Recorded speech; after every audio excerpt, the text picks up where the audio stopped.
नमस्कार, आप देख रहे हैं बिग फाइट लाइव और आपके साथ में विजेंद्र सोलंकी। 26 नवंबर 1949 यही वो दिन जब भारत का संविधान भारत को मिला। भारत का वो संविधान जो दुनिया का सबसे लंबा लिखित संविधान, जिसमें 448 अनुच्छेद, 12 अनुसूचियां और जिसके 25 भाग हैं, जिसको सभा ने 2 साल 11 महीने 18 दिन लगाकर 114 दिन बैठक की और इस दौरान उन्होंने संविधान का मसौदा तैयार किया। उसमें कई संशोधन भी उस दौर में किए गए। लेकिन जरा सोचिए, संविधान के पहले ड्राफ्ट में करीब 2000 संशोधन किए गए। संविधान पर हस्ताक्षर करने वालों में 15 महिलाएं भी शामिल थी। भारतीय संविधान के अंग्रेजी संस्करण में कुल 1,17,369 शब्द हैं और यह दुनिया का सबसे बड़ा, सबसे विस्तृत लिखित संविधान है। अब इस पर गौरव ना करें तो फिर किस पर करें? अगर इस पर गर्व ना करें तो किस पर करें? अगर इसको हम हिंदुस्तान की आन बान और शान ना कहें तो क्या कहें? लेकिन सवाल है, सवाल संविधान पर सियासत का है, सियासी तौर पर संविधान का है। क्योंकि एक तरफ संविधान गौरव यात्रा निकाली जा रही है तो दूसरी तरफ कांग्रेस संविधान रक्षक यात्रा निकाल रही है। अब सवाल यह है कि हमारा संविधान जो देश की आत्मा है, आत्मा यानी अजर अमर, जिसे खत्म नहीं किया जा सकता, जिसे मारा नहीं जा सकता, उस पर गौरव करने का वक्त है या उसकी रक्षा करने का वक्त है? आज बात इसी में।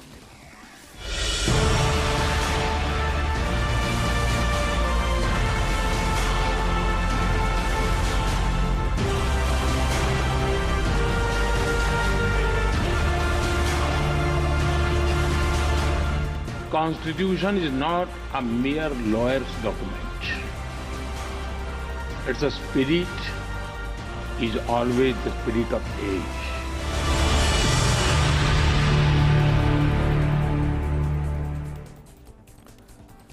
क्या वाकई में संविधान को सियासी करना चाहिए?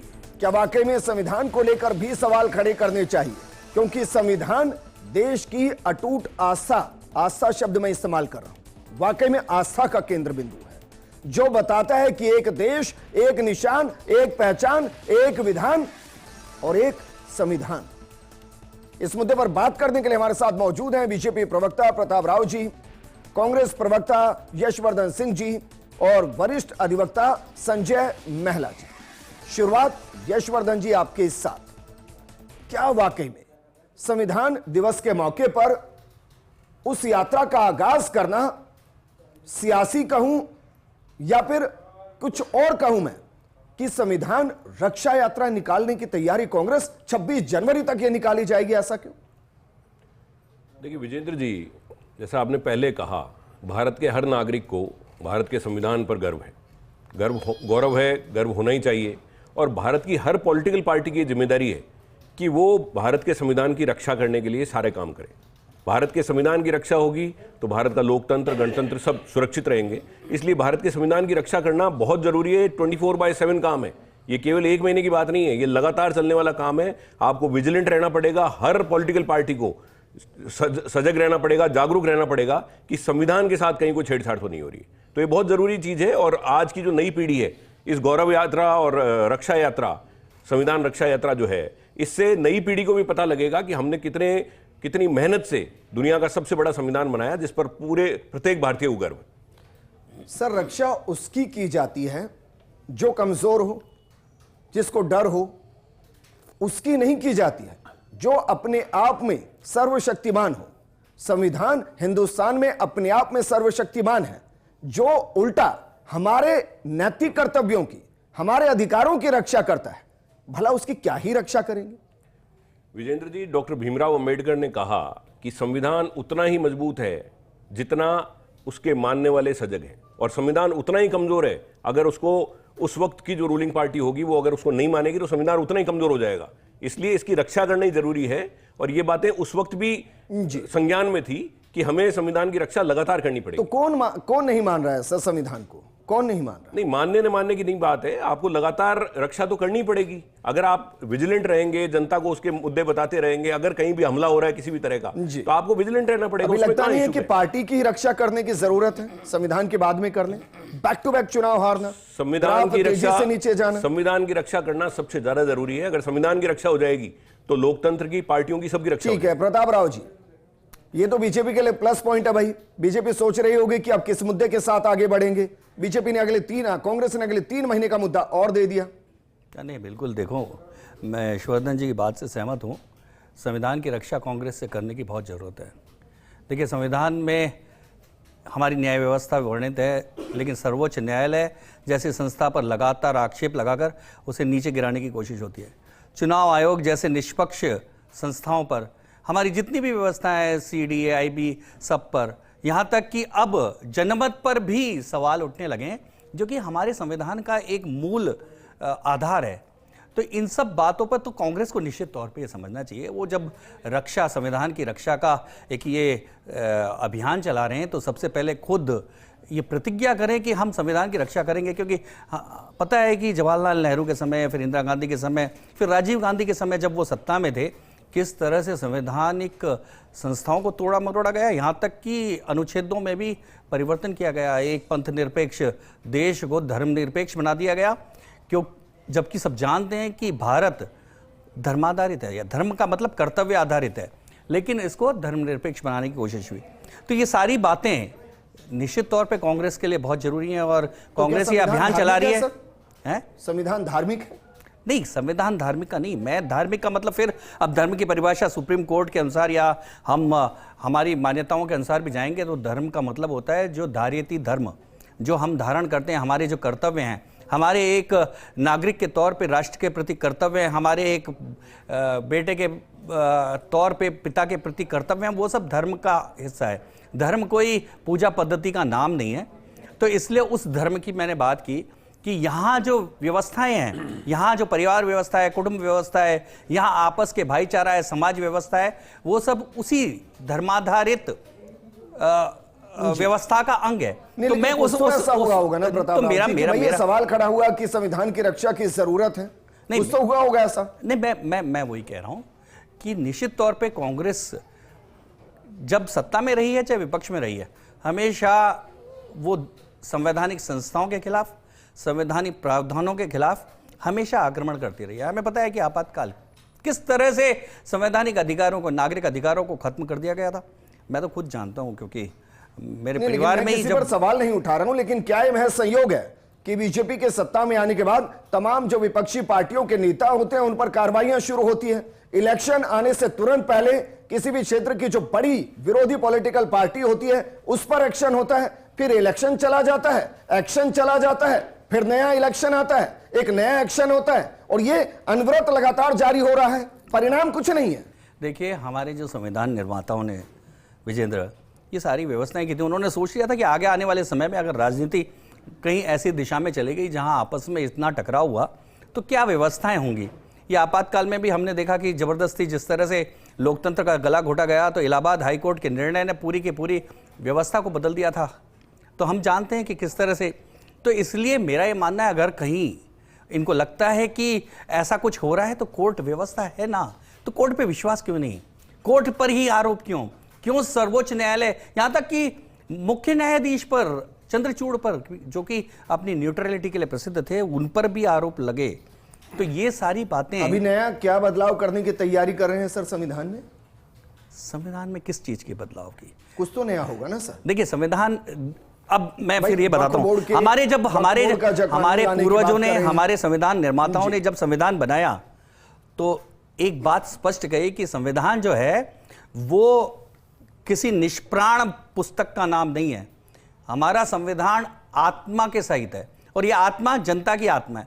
तो जनता के हित में, राष्ट्र के हित में जो भी युगानुकूल परिवर्तन होंगे, उनका समावेश करते हुए हमारा संविधान आगे चलेगा। देखिए, यह प्रवाह है, सांस्कृतिक प्रवाह है, वैसे ही संविधान का प्रवाह है। प्रवाह को निश्चित तौर पे समय के साथ जो जरूरी बदलाव है करने पड़ेंगे।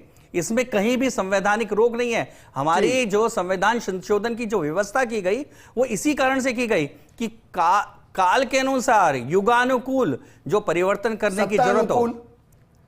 देखिए वो आप अपनी परिभाषा कर सकते हैं सत्ता अनुकूल, क्योंकि बदलाव होते हैं। लेकिन युगानुकूल जो सत्ता में होता है वो अपने अनुकूल ही तो बदलाव बिल्कुल, करता है, बिल्कुल, ये बिल्कुल, सोच करके राष्ट्र के अनुकूल है। बिल्कुल होते हैं। जब हमें स्वार्थ हमारे सिर पे हावी हो जाता है तो ऐसा होता है, लेकिन जो भारतीय जनता पार्टी की सरकार है वो युगानुकूल परिवर्तन की जरूरत है। संजय महला जी, कितने ही कानून, संजय महला जी, संविधान में छेड़छाड़ आज से नहीं की जा रही है, शुरुआत से की जा रही है। अच्छी बात यह है कि इतने दशकों के बाद भी मूल आत्मा आज भी बिल्कुल वैसी है। यहां से मेरा सवाल है कि जो एक कंफ्यूजन सियासी तौर पर खड़ा किया जाता है कि भाई संविधान खतरे में है, पूरा इलेक्शन ही लड़ दिया जाता है इस बात पर। एक तरफ कहा जाता है संविधान खतरे में है, दूसरा कहते हैं हम संविधान को बचाने आए हैं। क्या वाकई में संविधान की मूल भावना को किसी भी सूरत से बिगाड़ा जा सकता है, और क्या संविधान कभी भी खतरे में हो सकता है? विजेंद्र जी, मैं कुछ बैक की तरफ चलता हूँ। 15 अगस्त 1947 को जब अपना देश आज़ाद हुआ, उस वक्त जब अंग्रेज चले गए, ये देश की बागडोर हमारे नेताओं के हाथ में दे गए कि अब ये देश आपका है, आप अपने हिसाब से कानून बनाकर पूरे देश को, बहुत बड़ा भूभाग था अपना इंडिया, तब एक संविधान कमेटी बनी, संविधान सभा का निर्माण हुआ, और कई मीटिंगों के दौर के बाद के अंदर अलग अलग देशों के संविधान की विवेचना करते हुए और उनमें जो प्रभावी था वहाँ के नागरिकों का और उनका एनालिसिस करते हुए यहाँ के विद्वजनों ने और वहाँ अपने एक संविधान का प्रारूप तैयार किया। 26 नवंबर 1949 को इस देश का ये जो संविधान जो अपन आज मना रहे हैं, इसका एक प्रारूप तैयार करके और अपने को उस वक्त एक बड़ा इसके अंदर आमूलचूल एक दस्तावेज मिला इस देश को। संविधान यानी सम प्लस विधान, समान अधिकारों के साथ नागरिकों को एक कानून मिले, और उसको अंगीकार अपन ने किया 26 जनवरी 1950 को। चूँकि उस वक्त तत्कालीन जो प्राइम मिनिस्टर अपने थे पंडित जवाहरलाल जी नेहरू, उसके बाद में 1951 में ही अपने को एक संविधान संशोधन की जरूरत पड़ी थी। पंडित जवाहरलाल नेहरू जी के वो शब्द जो हम पढ़ते आए हैं कि संविधान किसी अपने इस देश का संविधान पाषाण नहीं है, पाषाण यानी पत्थर से संबंधित नहीं है, यानी उसके अंदर आवश्यकता के अनुसार आमूलचूल परिवर्तन समय के अनुसार हो सकता है। और इसके लिए देश की संसद को यह अधिकार 368 अनुच्छेद यानी आर्टिकल संविधान का था, उसके अंदर ये पावर दी गई कि समय के अनुसार अगर जरूरत पड़े तो आप इसके अंदर संशोधन कर सकते हैं। और उसके बाद में टाइम इतने ही ना कि मूल स्वरूप ना बदले। मुख्य तौर पर समझिए, मैं हूं, सर्दी में मैं जैकेट पहनूंगा, गर्मी में टी शर्ट पहनूंगा, इतना ही तो बदलाव ना कि समय अनुसार, मूल समय व्यक्ति के स्वभाव के अनुसार, लेकिन मूल स्वरूप नहीं बदले। लेकिन जब अपने को कई बार ये खतरा महसूस होता है कि साहब ये मूल स्वरूप बदल रहा है, यहाँ की न्यायपालिकाएं अपना काम करती हैं। कल या परसों में एक फैसला आया है जिसके अंदर माननीय उच्चतम न्यायालय के अंदर एक याचिका थी कि इसके अंदर सर 2 शब्द हटा दिए जाएं, उन्होंने वो याचिका खारिज भी की है। हमारी जो न्यायपालिका है ये अपना बहुत अच्छा काम कर रही है, कहीं दूर दूर तक इस मूल परिवर्तन या और है कोई खतरे की बात नहीं है। ये तो पॉलिटिकल लेवल के ऊपर कई बार विपक्ष है, पंडित जवाहरलाल नेहरू जी के टाइम पर भी था, इंदिरा गांधी जी के टाइम पर भी खूब संशोधन हुए। तो ये तो समय के अनुसार विपक्ष। संजय महला जी, ये भी तो नीति है ना भाई, हर एक स्वस्थ व्यक्ति के जीवन में भी एक संक्रमण काल आता है, संक्रमण काल आता है, बिल्कुल ये सच्चाई है। हाँ, ये सच्चाई। अब उसको कितने बेहतर तरीके से जल्दी हम समझ लें और कितना बेहतर इलाज करें, वो उस व्यक्ति के आगे के भविष्य को निर्भर करता है। बिल्कुल सही है। क्या आप संविधान के अंदर दूर दूर तक कहीं फिलहाल उस संक्रमण काल को देख रहे हैं या उसकी शुरुआत को देख रहे हैं, या आपको लग रहा है कि वो शुरू हो चुका है? नहीं, मैं जहाँ तक देखता हूँ कि ये जितने भी संशोधन हुए हैं ये समय के मांग के कारण, क्योंकि संविधान वैक्सीनेशन है, मतलब ये वैक्सीनेशन है, वैक्सीनेशन संक्रमण से बचाने, संक्रमण बचाने, या चूंकि समय की मांग है, संशोधन जो हो रहे हैं वो समय की मांग। और जहां ये लगता है कि ये नहीं है तो माननीय सर्वोच्च न्यायालय है, उच्च न्यायालय है, सब जगह एजेंसीज हैं, तो देश की संसद के अंदर अपने चुने हुए प्रतिनिधि वहां जा रहे हैं, बाकायदा उसके ऊपर डिबेट होती है। 370 के ऊपर अभी है जो संविधान की शपथ ले रहे हैं ना, वो कह रहे हैं कि संविधान खतरे में। नहीं, वो गलत कह रहे हैं, तो ऐसा कह रहे हैं तो बिल्कुल गलत कह रहे हैं। उनके पास में बहुत सारे ऑप्शन है देश की संसद के अंदर, लंबी डिबेट के बाद के अंदर। अब जम्मू कश्मीर का एग्जांपल है, 370 भी हटी है और भी है, जरूरत थी समय के अनुसार। कई तरह की चीजें सामने आ रही हैं, पहले जो हुए थे वर्तमान में ऐसा लग रहा है कि ये भी कहा जा रहा है कि भाई 370 जो हटाई, 35 से जो हटाया वो गैर संवैधानिक तरीके से हटाया गया? अब वो तो उनकी सोच है सर, ऐसी बात नहीं है। जो समय के अनुसार जो सुप्रीम कोर्ट के अंदर भी ये चीजें याचिका गई हैं, सारी बातें सुप्रीम कोर्ट सब जुडिस है मैटर, लेकिन ऐसा नहीं है। समय के अनुसार और बदलाव होते आएंगे आगे। विपक्ष अपना काम करता रहेगा, सत्ता पक्ष अपना काम करता यशवर्धन जी, ये मेरा मूल सवाल है सर। आप एक तरफ कहते हैं कि बीजेपी का ध्यान महंगाई पर नहीं है, बेरोजगारी पर नहीं है, महिला अत्याचारों पर नहीं है, और आप खुद यात्रा जो निकालते हैं वो संविधान को लेकर निकालते हैं, हर इलेक्शन में इसको मुद्दा बनाते हैं। भाई आपको लगता नहीं कि जनता के बीच में जनता से जुड़े मुद्दों को लेकर जाएं? इनके लिए तो और बहुत प्लेटफॉर्म है, कॉमन मैन को बहुत ज्यादा फर्क क्या वाकई में पड़ता है इससे? नहीं विजेंद्र जी, ये लोकसभा में बड़ा मुद्दा था और भाजपा के बहुत सारे सांसद प्रत्याशियों ने अपने भाषण में कहा कि आप हमें 400 सीट दीजिए, हम इस संविधान को बदल देंगे, इस संविधान का स्वरूप बदल देंगे। और जो बात स्वरूप की चल रही है, सुप्रीम कोर्ट डिसाइड कर चुका है कि जो बेसिक स्ट्रक्चर है उसको आप चेंज नहीं कर सकते, वो मूल स्वरूप तो मूल स्वरूप ही रहेगा जी। अभी जैसा आदरणीय प्रताप राव जी कह रहे थे, संविधान की जो प्रस्तावना है उसमें धर्मनिरपेक्ष शब्द नहीं, उसमें पंथ निरपेक्ष शब्द है। और उसका अर्थ यह है कि भारत का संविधान सभी पंथों की, सभी धर्मों की रक्षा करने के लिए गारंटी देता है। तो भारत का संविधान धर्म विरोधी संविधान नहीं है। आप अगर मूल प्रति देखेंगे तो उसमें भगवान राम, भगवान कृष्ण, महात्मा बुद्ध, ये सब, इन सब के चित्र मिलेंगे आपको अलग अलग जगह पे नीति निर्धारित तत्वों के बीच में। तो इसलिए जो मूल जो संविधान बना था, लेकिन इसके लिए तो पंडित नेहरू ने खुद कहा कि भाई ये संविधान का हिस्सा नहीं है, नहीं संविधान मत मानिए। मैं खुद को कोट नहीं कर रहा हूं सर, ये पंडित नेहरू को कोट कर रहा हूं। उनकी सबकी सहमति से ये चित्र लगाए गए, वरना लगते कैसे? लेकिन जब उनसे पूछा क्या ये चित्र संविधान का हिस्सा है, उन्होंने कहा नहीं, बिल्कुल नहीं है। बिल्कुल, वो भारत की आत्मा है। भगवान राम, भगवान कृष्ण, महात्मा बुद्ध, इन सब की तस्वीरें लगाई गई, वो सबकी सहमति से लगाई गई, किसी का कोई विरोध नहीं था। मतलब आप ये कह रहे हैं कि 1947 तक भगवान श्री राम हिंदुस्तान की आत्मा थे, लेकिन जैसे जैसे दशक आगे बढ़े आज वो भगवान श्री राम काल्पनिक होते चले। हाँ, विजेंद्र जी, मैं एक बात और आपको कहना चाह रहा हूं। आप जो कह रहे थे अजर अमर है, असल में एक बड़ा पॉलिटिकल आजकल एक डायलॉग चल रहा है कि सनातन की रक्षा, सनातन अनादि है, अविनाशी है। जो सनातन अनादि है, अविनाशी है, उसकी रक्षा कोई मॉडल आदमी कैसे करेगा? तो ये मूर्खतापूर्ण जो बयान नई पीढ़ी को दिए जाते हैं पॉलिटिकल पार्टीज के द्वारा, और आप कह रहे हैं कि संविधान की रक्षा की जरूरत क्यों है? आप विजेंद्र जी, संविधान की रक्षा की जरूरत, संविधान की रक्षा की जरूरत की रक्षा के साथ कंपेयर करके अगर वो मूर्खतापूर्ण काम कर रहे हैं तो आप खुद को ही नहीं, संविधान की रक्षा की तो जरूरत है। यात्रा निकाल संविधान, जो संविधान अजर अमर है, तो क्या ये वही कार्य है? नहीं, आप संविधान को अजर अमर, उसमें लगातार चेंजेस होते रहते हैं और उस पर खतरा भी आता है। आपको विजिलेंट रहना पड़ेगा भारत के हर नागरिक को। आप उसको खतरे से आपको बचाना है, जैसे भीमराव अंबेडकर साहब ने यही तो कहा था, जैसे इमरजेंसी में बचाया सर। और अच्छा, इमरजेंसी की बात मैं आपको बता देता हूं। ये एक मिनट विजेंद्र जी, आप मुझे बोलने दीजिए। इमरजेंसी का प्रोविजन कॉन्स्टिट्यूशन में था, आप सुनिए। और इलाहाबाद हाईकोर्ट के फैसले के बाद अगले दिन जेपी ने रैली की, जिसमें भारत की सेना, भारत की पुलिस को शस्त्र उठाने के लिए कहा गया, भारत की सरकार के खिलाफ। रेल मंत्री की हत्या कर दी गई, गुजरात में एक चुनी हुई सरकार को भंग करवाया गया, सड़कों पर उपद्रव मचाया गया।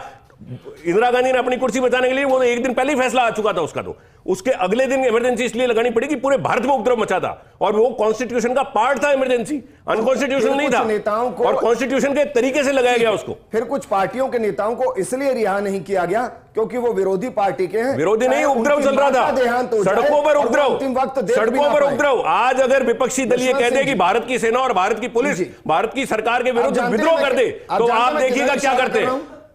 एक नेता को आपने जेल में तब भी रखा जब उनकी मां का देहांत हो गया, अंतिम चेहरा नहीं देख पाए थे। बहुत बार बहुत सारे लोगों के साथ ऐसा हुआ, लेकिन भारत की रक्षा, भारत के तंत्र की रक्षा करना सबसे ज्यादा जरूरी है। ठीक है, मैं ये कह रहा हूं कि आप बाकायदा संविधान रक्षा को लेकर रैलियां कर रहे हैं।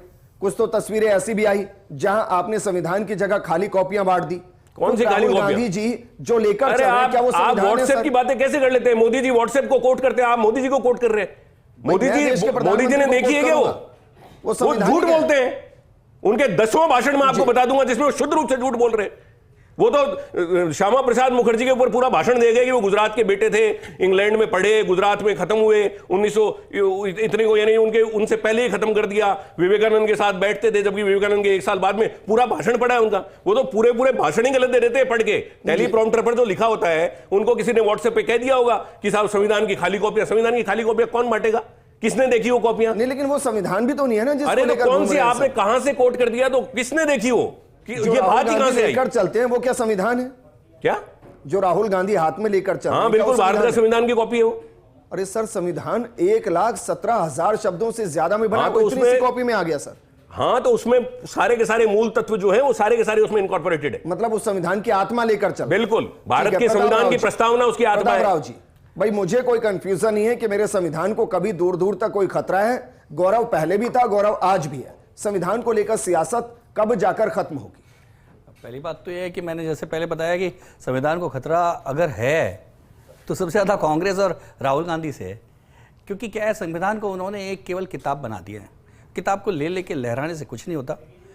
संविधान निर्माताओं ने जो हमारी संस्थाओं का गठन किया इस देश को चलाने के लिए, राष्ट्र की व्यवस्था को करने के लिए, संविधान के अनुकूल किया, उन संवैधानिक संस्थाओं के खिलाफ माहौल बनाकर, उनके खिलाफ विद्रोह जगाकर, उनके खिलाफ जनभावना भड़काकर वो किस संविधान की रक्षा कर रहे हैं?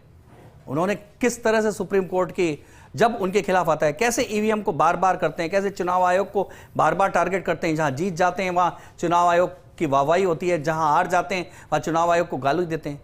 इतना ही नहीं, हर जगह उन्होंने जितनी भी संस्थाएं हैं, ये एक उनकी, देखिए ये उनकी सर, अर्बन EVM नक्सल। पर सबसे पहला सवाल तो लाल कृष्ण आडवाणी ने जरूर नहीं, उठाया। मेरा एक दूसरा कहना है कि ये एक राहुल गांधी का अपना नहीं, अर्बन नक्सल जो नैरेटिव है उसको राहुल गांधी स्थापित करना चाहते हैं। वो इस समय उनका चारों ओर जो उनको घेराव है वो अर्बन नक्सल्स ने कर लिया। उनकी अर्बन नक्सल्स की एक दुनिया भर में एक पहचान है कि वो स्थापित व्यवस्था, संविधान और संस्कृति के खिलाफ एक माहौल बनाकर विद्रोह पैदा करना चाहते हैं। भारत में भी राहुल गांधी संविधान खतरे में। एक लाइन जो सर्वोच्च हो, जो संविधान के लिए।